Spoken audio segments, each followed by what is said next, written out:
And what kind of warhead would the missile have? It was a standard warhead for this missile, a half-megaton thermonuclear warhead. Because this missile is the only nuclear missile.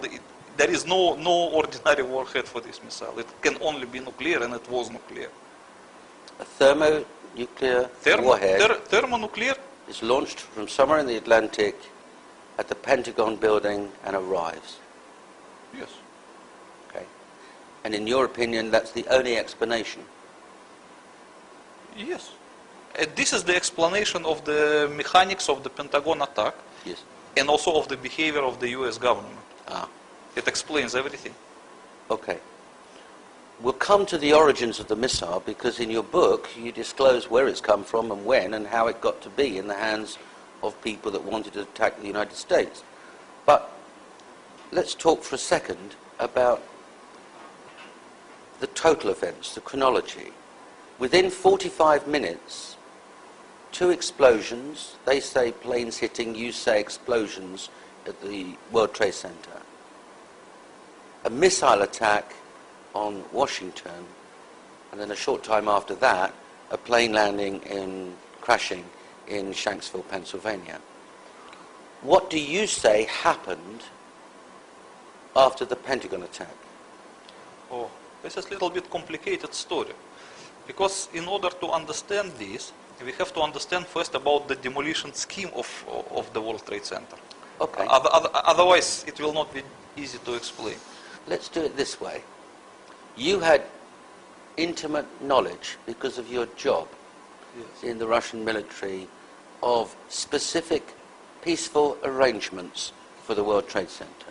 Yes. In the Soviet Union, there was a knowledge of inbuilt nuclear demolition idea of the World Trade Center. So, okay, let's call it nuclear demolition scheme, if it is correct, as I call it in my book. I don't know from which year the Soviet nuclear intelligence knew about it, but as myself, I knew it something like first time 1984, I guess. So in 1984, I knew already that the World Trade Center, that the Twin Towers of the World Trade Center has a demolition feature based on the nuclear device. What would be the purpose of that? As far as I understand, it's like the story is like this. The building code of New York in the 60s, and as well as the building code of Chicago, were different from the rest of the building codes of America. And they did not allow the constructor to build any skyscraper unless the constructor can provide in advance some demolition idea, meaning how he is going to demolish that building in the future. So the Department of Building of New York would never issue permission to build the incredibly strong World Trade Center Twin Towers unless the people who proposed the construction would propose also the demolition scheme. And because it is absolutely impossible to demolish such a strong and rigid structures as the Twin Towers, especially back in the 60s, it was really a big problem for the constructors. So they don't know how to demolish it. They know how to build it, but they don't know how to demolish it. So at this time, they hired one famous company, Nuclear Demolition Inc. Nuclear Demolition Inc. Controlled Demolition Inc., which actually deserves to be renamed, I guess. Maybe a Freudian slip. Yes.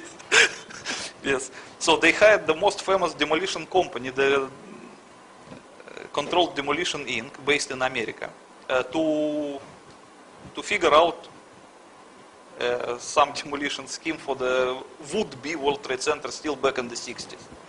And because at this time, you know, the nuclear bombs, they become evil now. But in the 60s, they were still okay.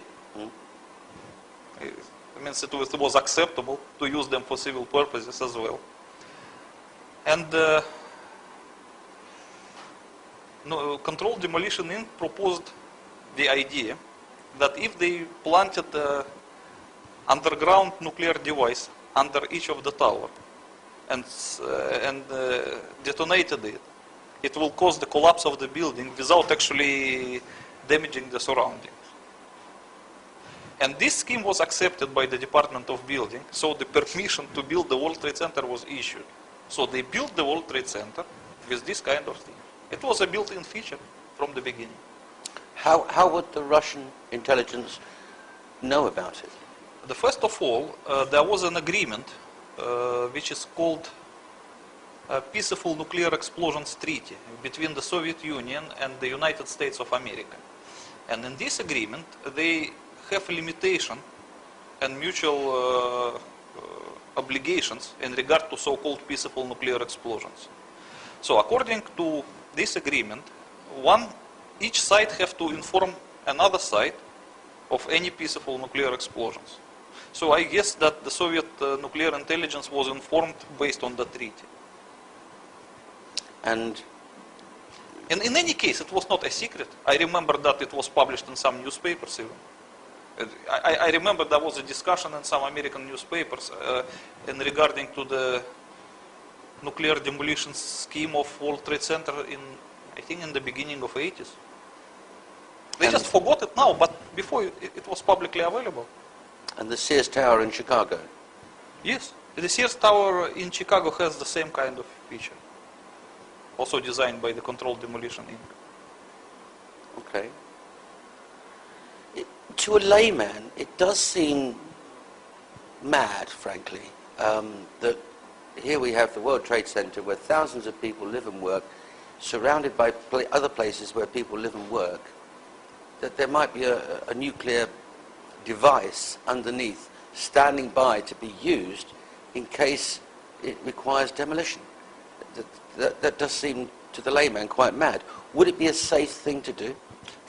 Look, it does not only look mad for the layman, it also looked mad for the Soviet nuclear intelligence.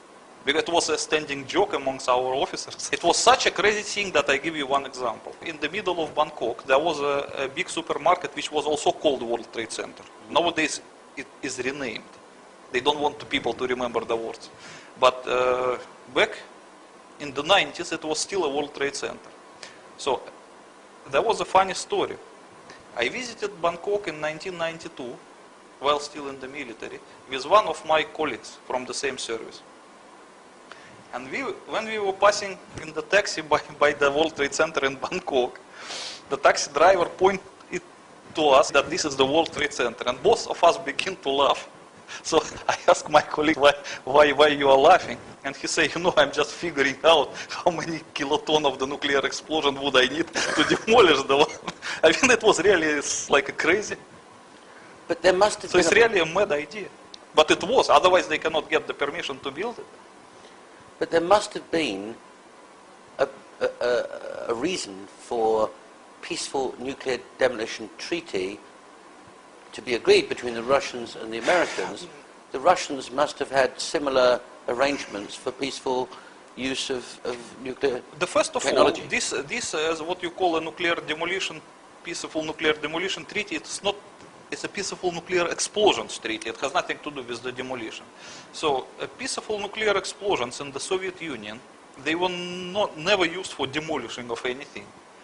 They were primarily used for making lakes, artificial lakes, canals, tunnels, and gas holders. Because it's a perfect thing to make a gas holder, for example. When you detonate a nuclear explosion deep underground, it will create a cavity with the hermetic walls, which is represented by volcanic glass. And it is a perfect thing to keep gas under pressure. Yes. So like, for example, in the Soviet Union, the most of the peaceful usage of the nuclear explosion was to create a gas holders. But Americans, they decided to use it for demolition. And not tell the public. Of course not. But even though they did not tell it public, it was publicly available, because I remember there was a scandal in the beginning of 80s. Because some guy who worked at the World Trade Center, he accidentally discovered a blueprint of the nuclear demolition scheme in the library, and he complained to some newspaper. It was a really scandal. I remember it.